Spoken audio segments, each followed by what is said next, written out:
Welcome to the Torque Corporation's Hunger for Violence Extravaganza! Tonight, we're gonna watch the Vault Hunter take on the ravenous Waddle Goblin!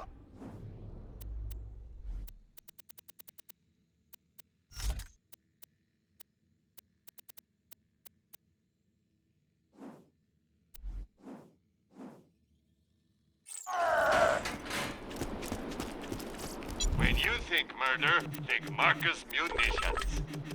May it help you kill many things. You're my millionth customer. Don't let it go to your don't have too much fun.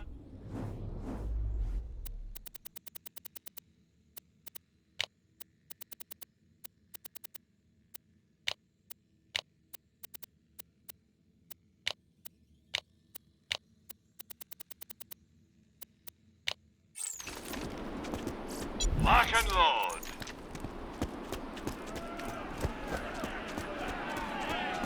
But first, I'm interviewing the only Torque contestant to survive a showdown with the Gobbler!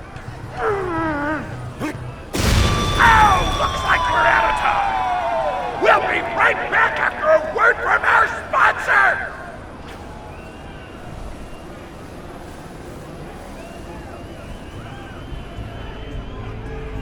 Real time. The Gobbler fight is rigged. The Torque Board of Directors made the Gobbler unbeatable, so we need all the contestants to get us a bunch of hits on the Echonet. But I don't want you to die, because you're cool. And oh crap, I'm not whispering anymore, my man! You gotta get into the kitchen, kill everybody, and poison the Gobbler's food. Once the poison takes effect, you can kill him. Also, I want him dead so I can eat him! He looks delicious!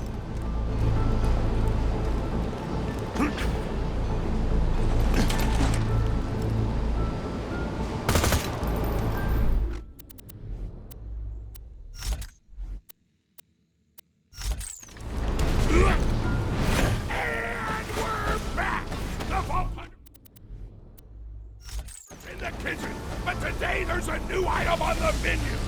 Murder! Vault Hunter! Kill the chef!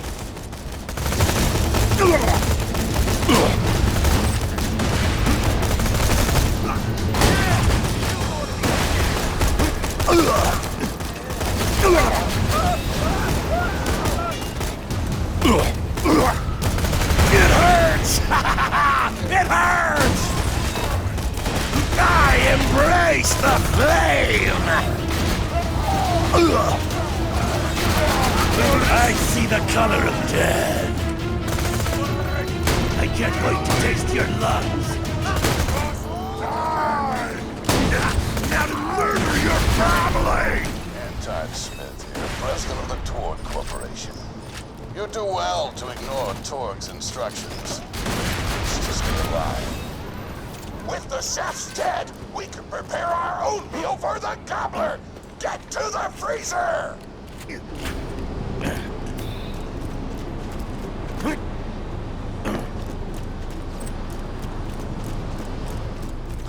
Damn, that door's locked! Let me activate my remote lock-picking program! My mommy is so good! Where are you? We do not allow contestants in the meat I've got a market. spot for Leave at you in once. my liver! We gotta choose some meat for the Gobbler's meat! I'm back! Some of the tastiest looking scat corpses! This is totally gonna get me fired, and I don't care! Thank you!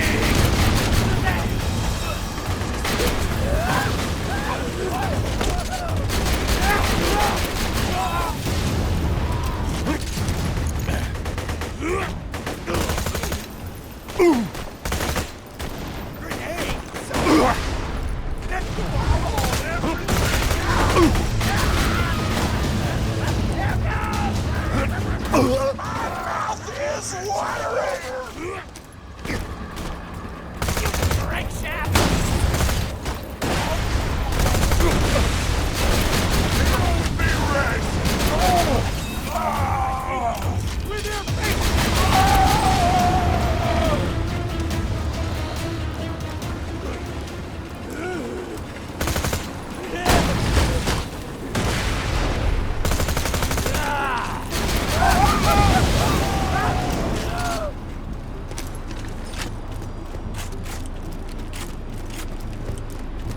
I don't know what you're planning, but I don't like it.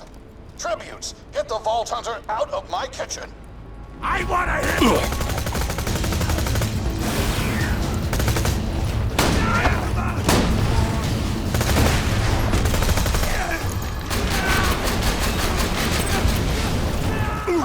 Dignity! Those dudes didn't stand a chance! You almost feel bad for them, but then you start laughing because you were technically acting in self-defense, so screw them! Violence doesn't solve anything, except for all the things it does! You can't kill me! I'm already Now dead! to grind up the meat, get to the kitchen!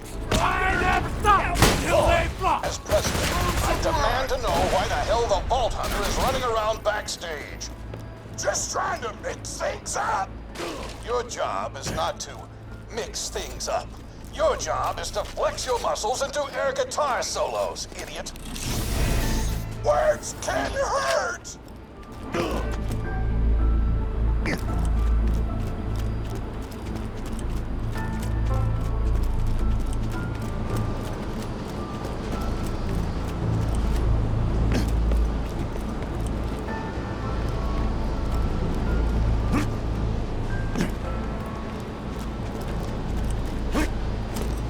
Let's get a grindin'!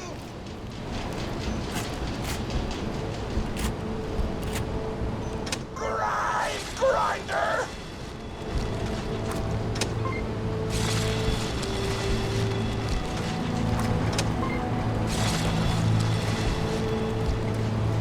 Delicious! We're nearly done preparing the gobbler's meal! With the meat prepared, we only need one more ingredient. Deadly poison! Head to the stabber jabber nests!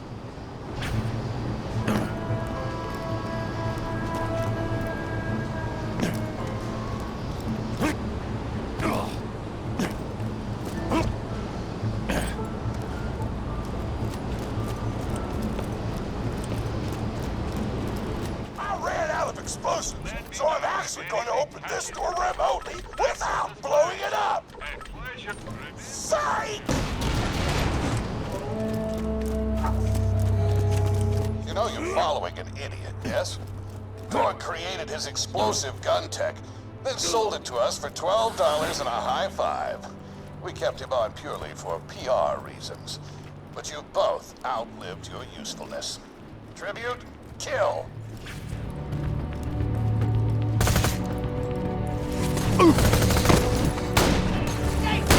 Damn it! No! Go to sleep!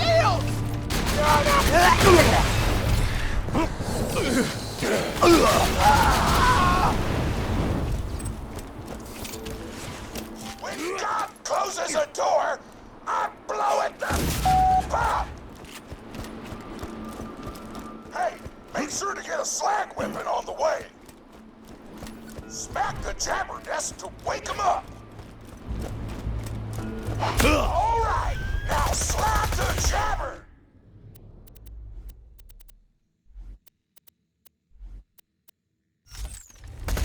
Kill it before the slag wears off.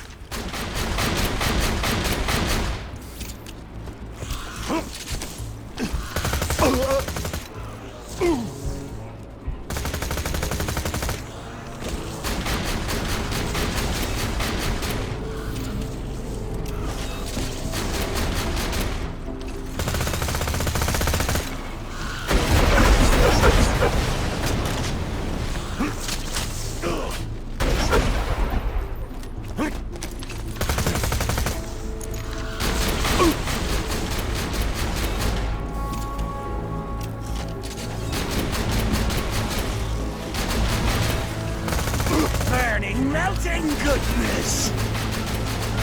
Bloody sand! Give me back my skull!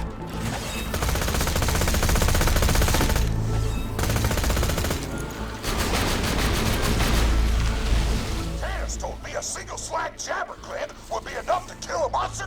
Nearly done. I can almost taste the gobbler now.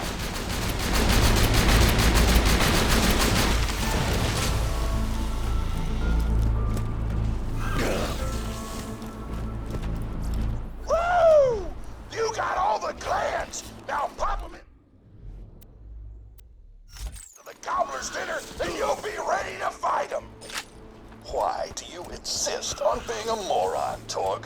This is why you lost a controlling share of your own company. I knew I should have killed you when I had the chance.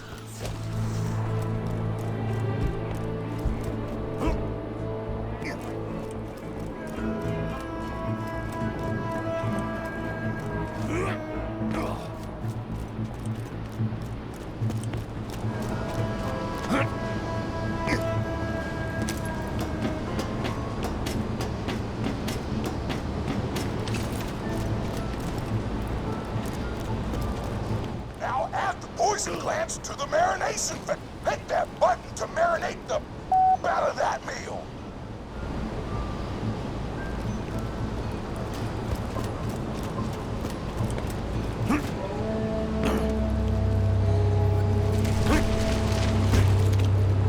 The meal's almost ready. Let's get cooking. Start the conveyor of cookery.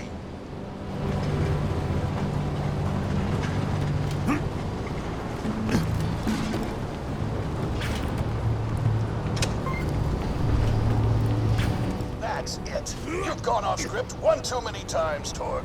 Today's meal is canceled. Chefs, shut down that oven. We can't stop now. Protect the oven. I swear by my abdominal muscles, I will eat the ravenous waddle gobbler.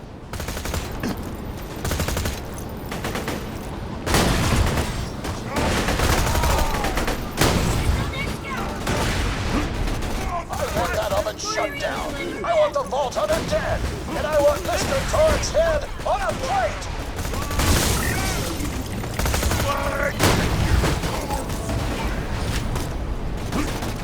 You're worse than ours! Something hungry this way comes! Shakespeare! Ah, good. The oven's off. Why not just head home, Vault Hunter? No distraction!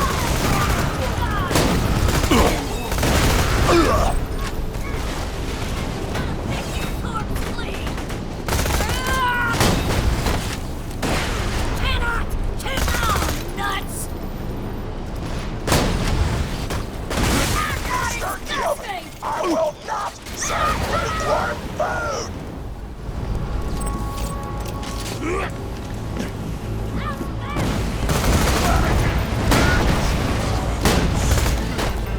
Ah, good. The oven's off. Why not just head home, Vault Hunter? Meat! Leave us alone!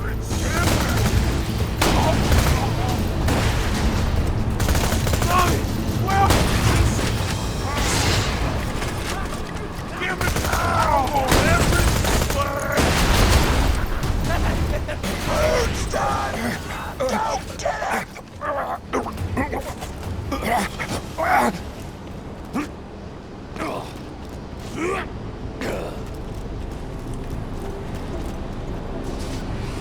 My taste buds are aflame with the power of 1,000 nuclear bombs! My mouth is watering so much you could drown a small village in my cheeks! The taste apocalypse is upon us!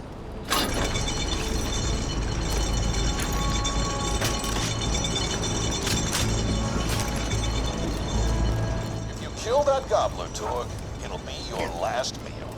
The board of directors and I can guarantee that. You know why we made the gobbler invincible, Torg? So you could kill him. After dozens of failed attempts by other contestants, you were supposed to finally kill it on camera while wielding our most expensive guns. You would have looked like a hero. Why be a hero when you could eat one? You are the dumbest person in the world. I paid several other contestants to kill you if the gobbler can't, Vault Hunter. You and Torg will pay for your idiocy. Here comes the ravenous waddle gobbler! We've replaced this creature's normal food with poison! Let's see if he notices! He took the bait! Now just don't die until the poison takes effect! Waddle gobbler!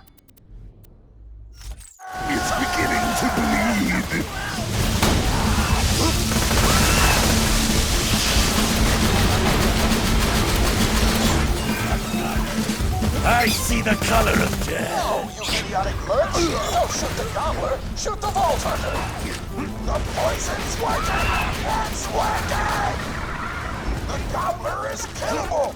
Let the taste apocalypse begin!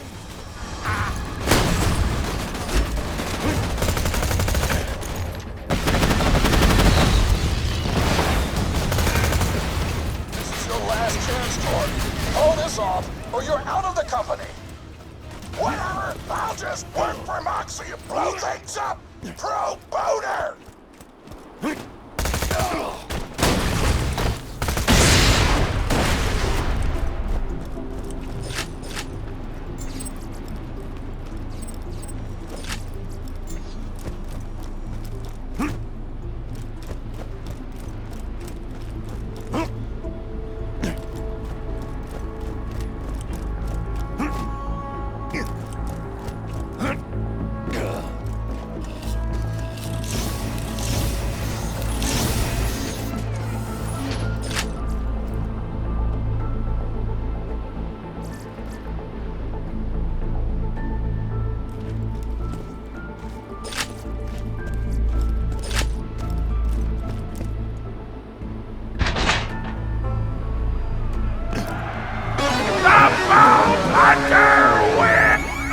My grandma's a pretty big fan of yours.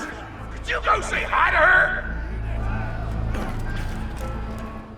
Oh man, it's the Vault Hunter! You are awesome! Didn't you fight Terramorphous? I fought a big creature like that once. He was a big whale squid with 100 tentacles. You ever fought anything with tentacles? Oh, of course you have. Terramorphous had tentacles, how silly of me. Now, where was I? I am so sorry. All right, the whale creature. His name was Blowhole the Apocalypse. I call him the Apocalypse for short. And he attacked my hometown of Tsunami's Edge when I was but a little girl. You ever been to Tsunami's Edge? Great town, nice beaches, great food, and the cost of living is just so low. Even being a single grandmother and working part-time in a scat meat processing factory, I was still able to provide for little Mr. Torg. We may not have been able to afford the finer things in life, like food, but we got by.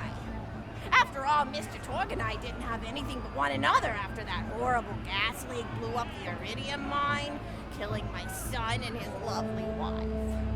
From that day onward, my little Mr. Torg vowed to conquer explosions themselves in an effort to avenge his fallen parents, and...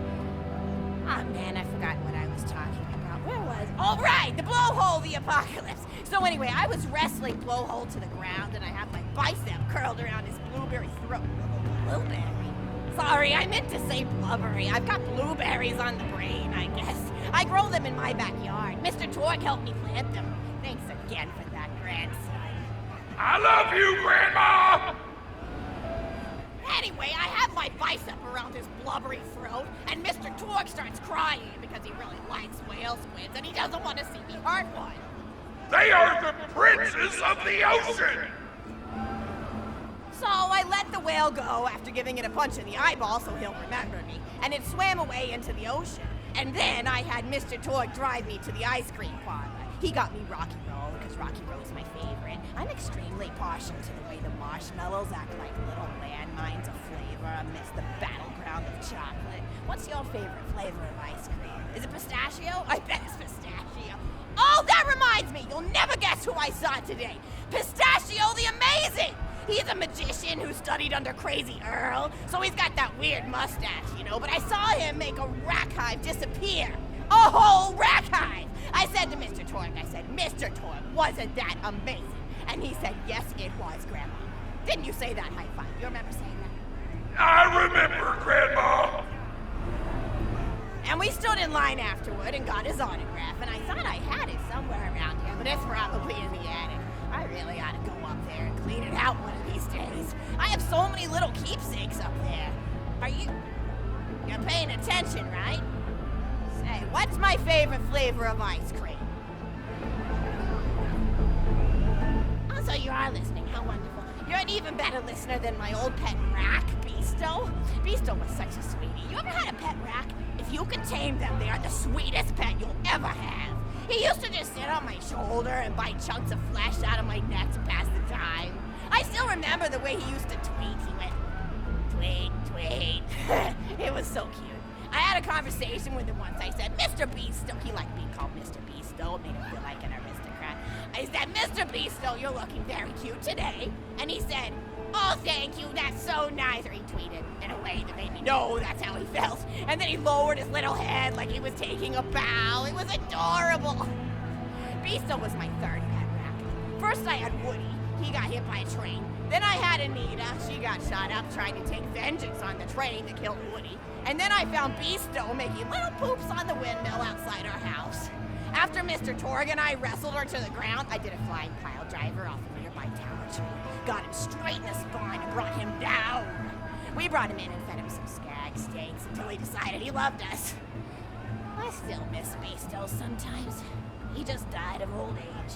Rack don't live much longer than a few years, but I treasured the time we had together. Poor Mr. Torg. When Beasto died, he cried for a week. The kids made fun of him at school, but I told him not to pay them any mind. Being in touch with your emotions is not a character flaw! That's right, High Five. Is something wrong? You look confused, Vault Hunter. Oh, you probably haven't heard anyone call Mr. Torg High Five before. The world may know him as Mr. Torg, but the Flexingtons always refer to him using his middle name. It's a Flexington family tradition, after all, to use your grandfather or grandmother's name as your own middle name. And my husband, High Five Flexington, God rest his soul, was the best grandfather Mr. Torg could have asked for before he passed. He taught Mr. Torg dang near everything he knew about firearms. Without High Five's teachings, I don't think the Torg Corporation would exist at all.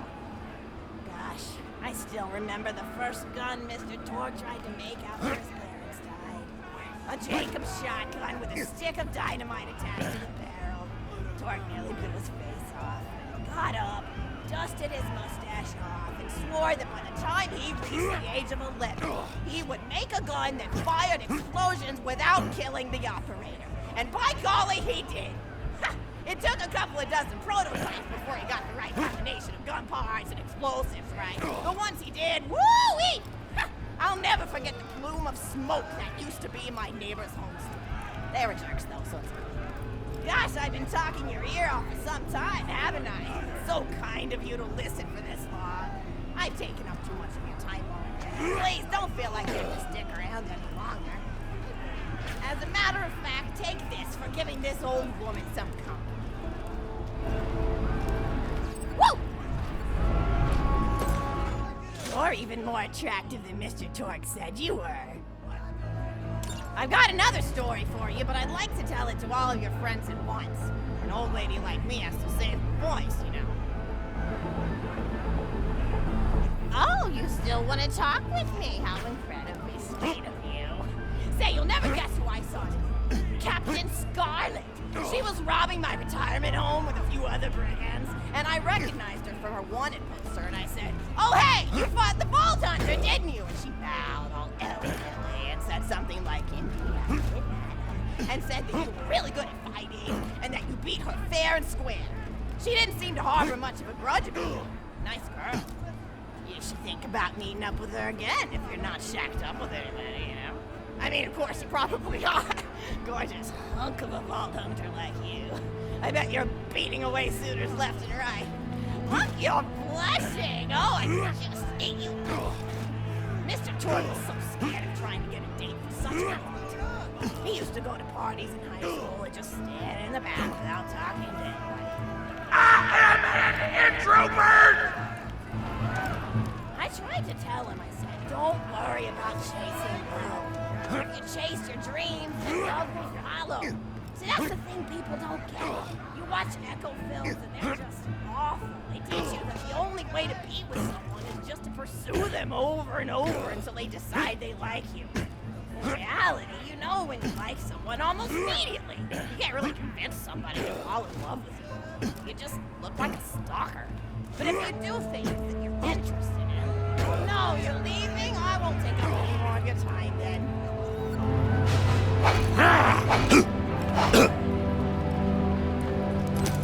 I've got another story story for you, but I'd like to tell it to all of your friends at once. An old lady like me has to save her voice, you know. Oh, you still want to talk with me? How incredibly sweet of you. Say, you'll never guess who I saw today. Captain Scarlet. She was robbing my retirement home with a few other brigands, and I recognized her from her wanted poster, and I said, "Oh, hey, you fought the Vault Hunter, didn't you?" And she bowed all elegantly and said something like, "Indeed I did, madam," and said that you were really good at fighting, and that you beat her fair and square. She didn't seem to harbor much of a grudge about it. Nice girl. You should think about meeting up with her again if you're not shacked up with anybody, you know? I mean, of course, you probably are. Gorgeous hunk of a Vault Hunter like you. I bet you're beating away suitors left and right. Look, you're blushing. Oh, I could just eat you up. Mr. Torg was so scared of trying to get a date for such a long time. He used to go to parties in high school and just stand in the back without talking to anybody. I am an introvert! I tried to tell him, I said, don't worry about chasing love. If you chase your dreams, then love will follow. See, that's the thing people don't get. You watch Echo films and they're just awful. They teach you that the only way to be with someone is just to pursue them over and over until they decide they like you. In reality, you know when you like someone almost immediately. You can't really convince somebody to fall in love with you. You just look like a stalker. But if you do things that you're interested in, like making guns that explode or killing mercenaries, then people will see that confidence and skill you have and they'll be attracted to it. There's always a fine line between that kind of confidence and narcissism, you know? There's nothing worse than somebody who wants to be famous. I remember when Mr. Torg first sold his weapons tech to that board of directors, he was pretty egocentric for a while. Taking pictures of himself and posting them to the EchoNet all the time. Trying to hobnob with every celebrity that used his weapons. He came back home one day with a supermodel under each arm, and I said, "Mr. Torg, what are you doing? You've lost sight of who you are. It's been weeks since you actually created a new gun," I said. And it was true. He'd been more obsessed with being well known for doing something great than with actually doing something great. It was a dark point in my life. Thankfully, High Five listened to me and got to work on what would eventually become the Kerblaster. You a fan of the Kerblaster? That was always my favorite. That and the Flacker, which I know a lot of people hate. But there's more to combat than just brute efficiency in this old lady's eyes. Style counts for something. And there's nothing quite like filling the air with tiny little explosions. It's like a fireworks show, except the deaths aren't as sad and unexpected. Actually, that reminds me, now that you're here, I wanted to throw some ideas at you for feedback. I'm a playwright in my spare time, and I'm trying to write a story about an up-and-coming tournament fighter who tries to find love in a gladiatorial arena. And I figure you've got a lot of experience, so your feedback would really be valuable. So the play is called Broken Hearts and Broken Necks. Scene 1. Fade in on an arena, just after a battle. Body parts litter the stage. A lone warrior stands in the middle of the stage. A spotlight illuminating her blood-stained arm. She stands, holding her sword triumphantly aloft. Valkyrie. Is there no warrior who can challenge me?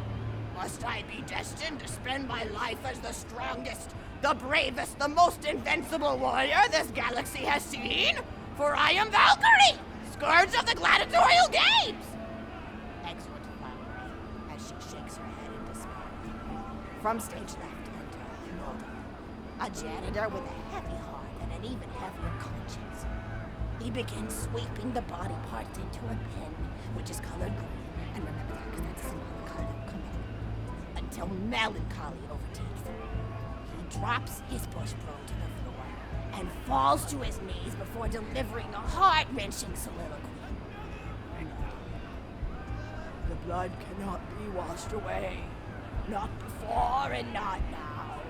Even as I attempt to escape the past which haunts me still. Must I live forever as a fraud, sweeping up the trash of others to hide my shame and avoid my pursuers? Must I forever remain on the periphery of joyful combat, ever watchful but never participating? With the clatter of Valkyrie enters from stage right. Good morrow, lowly janitor. I heard a noise and thought it worth investigating. Oh, great God. It was nothing but the wails of those souls you released from their bodies tonight. Souls that wail in agony as they fly upward to Valhalla. Fools! What have they to wail about? Their agonies are over, ended at the point of my sword. Mine, however, have only yet begun. For it is lonely at the top, and an unchallenged life is a boring one. No doubt, listen. If only I were able to tell her my true identity, I would give her a fight she would not soon forget. Back to that. Yes, ma'am, boredom is the true tragedy. May you one day find challenge in combat. Stupid. Nodon picks up a giant two-armed bastard sword with almost no effort. Valkyrie was. What is this? Excellent. Stage left. Valkyrie. What strength this janitor possessed? Who is he to pick up a bastard sword with but 2 fingers? What hidden power does he hold? What secrets does he keep? I will endeavor to uncover his past in the hopes that our swords may cross in battle! Excellent. End of scene. Scene 2. The interior of the governor's house. The table is set with myriad teas and biscuits. Oh, I'm so sorry. I didn't even ask you for the feedback on the first scene. Did you like it? Oh, wonderful. I'll continue then. Scene 2. The governess enters from stage left. Governess. I refuse to respond to these absurd accusations. Her husband looks at her quizzically. Governor. And what accusations may those be? Governess. Actually, you know what? I don't think I'm ready to get feedback on the play yet. But what about you? What are you up to? Tell Grandma Flexington all about it. I bet you've had some amazing adventures. Mr. Torg told me about the time you all played bunkers and badasses together. He said it was one of the most fun and welcoming experiences of his life. Grandpa! You're embarrassing me! Sorry, sweetie, but really, you and the Vault Hunters are his first real pals. It wasn't easy for Mr. Torg to make friends at school when he had facial hair at age 8, pecs at 8.5, and dead parents by age 9. People found him intimidating, but I told him that he should be thankful for the fact that he looks different. Anyone who wouldn't be friends with you based on appearance wouldn't be a very good friend anyway. But he really does like hanging out with all of you. Most people these days want Torg to pose for pictures or blow something up by flexing at it. It's not often he gets to sit down and play games with people. Oh, speaking of games, did you play Going Back to the House yet? It's a new echo simulation about exploring a log cabin you lived in when you were a kid. There's no violence or anything. You just walk around looking at cereal boxes and remembering people you made out with. I really like where Echo Sims have gone in the past few years, don't you? There seem to be a lot more of them with interesting things to do beyond shooting people, and the writing has gotten so tight and concise. For instance, did you ever play The Samurai's Marker? The whole game's story was delivered through haiku. Did Zero write it or something? No, I'm just joshing. I know you're too busy for that. But oh yeah, I was playing at the end of the pointed gun last night on my Echo Sim player, and wow, is that fun. It's about a guy who punches people and smacks himself in the face with doors. Easily one of the best punch-related comedy sims ever. But oh, I'm really looking forward to this game called Robot Hunter Assault Squadron, which is this big randomized survival game about throwing bottles at trees and accidentally scaring birds. In the demo version, I scared a bird so hard it died. 10 out of 10 in my book. But what kind of things do you do for fun? You play any sports? You look like you might be into some of the more extreme stuff, like spine hurdling or psycho head volleyball. I knew an athlete a lot like you when I was younger. Her name was Nijo, and she was especially gifted at the giblet toss. That's an old pastime we had back when I was younger. Idea was you punch a convict, and then see how far you could make their viscera fly across a big field. You got points based on distance and the size of the viscera. She won the final round of the giblet toss championship by getting a left eyeball to cross the 300-meter mark. They said she was juicing with Iridium, but I think they were just angry that she dethroned the reigning champ, misogynistic Jeff. People really liked him for some reason. Hey, what's your favorite food? Mine's burgers, personally. People look at you like you're a pleb or something when you say you like burgers, but just think of all the things you can do with them. You can change out the patty, play around with the toppings, change what sides you have. You ever have a burger with veggie chips? Gosh, I all but forgot about fries for about a year after I discovered the veggie chip combo. And I'm not a vegetarian or anything, but those veggie patties they make on the more upper class worlds are crazy good. Better than real meat if you cook it right. Mr. Torg tried to be vegetarian once after he saw a fluff bear get run over by a truck. How long did you last again? 12 seconds! Barely even finished the word vegetarian before he lunged at a skag chew I was holding in my left hand. Nearly lost a finger. Granted, he's always been partial to skag chews or skag bacon. Don't know why, since I always felt like skags tasted like old tires and vomit. But to each his own. Taste is a funny thing. People say your taste buds get more refined as time goes on, but they actually get worse and worse. So when Mr. Torg used to refuse vegetables as a kid, it's because he was actually tasting how awful they were. When we old folks eat vegetables, we're only okay with it because we can't taste all the gross vitamins and stuff. Granted, vitamins are what have kept me going for as long as I've been going. You get enough B12 in your system and you can headbutt a freight train without so much as a bruise. That reminds me, I need to get my pills ready for the rest of the week. I have one of those little metal containers split into different sections for each day. It's really helpful. And the sides are sharp enough that I can use it to ward off burglars if I need to. What else do I have to do this week? Probably head to the bazaar, pick up some frozen spider and flanks. Gotta bring my coat though, because it gets kind of chilly in the freezer section. What else do I need? Oh, I need Schwartzman's candy drops. Gosh, those are delicious. They're so smooth and sweet. Just thinking about them, I could go for one right Why now. aren't my couldn't fingers you? in someone's Think eye you could sockets find right me? now? Why aren't my fingers in someone's eye sockets right now? Why aren't my fingers in someone's eye sockets right now? Why aren't my fingers in someone's eye sockets right now?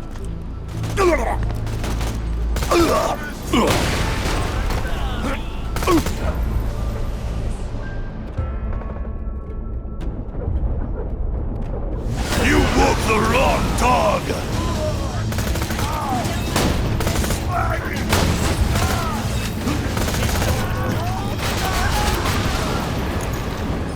You should be run down!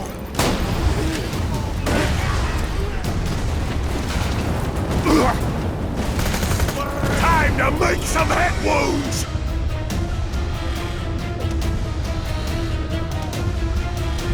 I'm not fooled yet!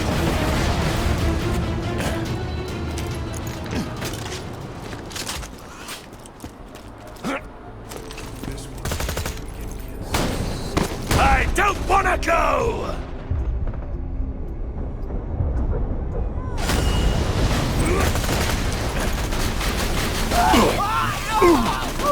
The colors! Get the colors! Why did your blood stop singing its sweet song?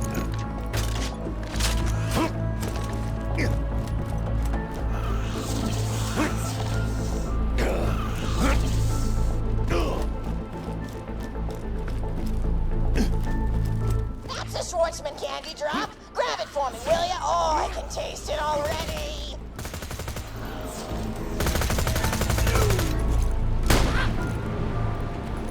My hit point back!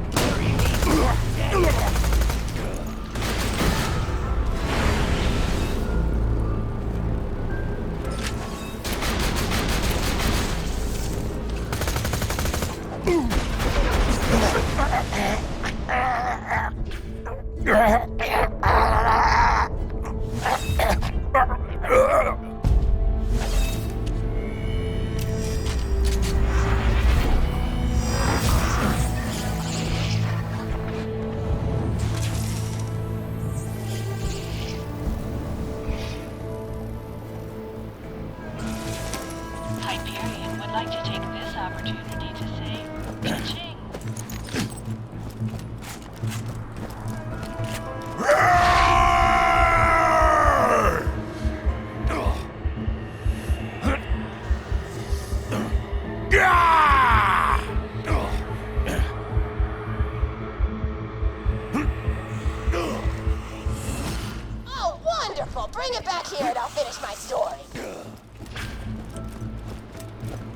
You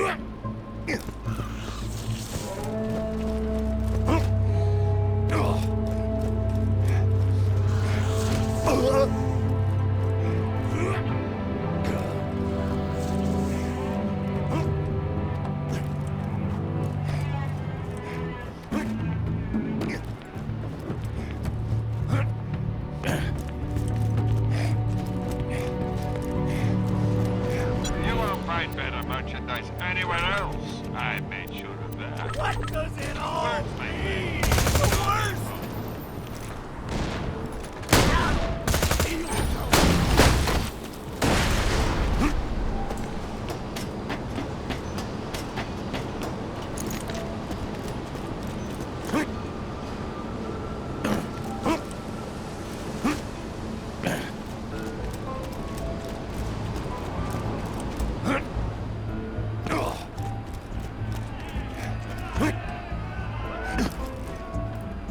Thank you so much! I'll eat this later while sitting by the fireplace telling Mr. Torg stories of days gone by. There's just nothing like a good roaring fireplace, is there? Something healing and safe. Maybe that's why our family likes explosions so much. They're basically just big fireplaces. Every explosion feels just like coming home. Oh, maybe that'd be a good slogan for the Torg Corporation. Don't you think, High Five? Oh, don't be silly. It's a wonderful slogan and you know it. I used to come up with slogans for a living when I was in my teens. I came up with the jingle for Professor Gunsight's Can't Miss Scopes. How'd it go again? Oh, yeah. If you try to shoot but you miss a lot, then give Professor Gunsight's Scopes a shot. Ha! And then they played a gunshot sound effect and someone going, ah. It was cute. But gosh, I've been talking for a while now, haven't I? Thanks for bringing your friends to listen to an old woman ramble for a while. I can't tell you how great it is to have somebody new to talk to, especially a vault hunter. Oh, and one more thing. No, actually, that can probably wait. Just something about vaults and the end of the universe. Anyway, here. I always spoil my friends, just like I spoiled my grandson. Enjoy!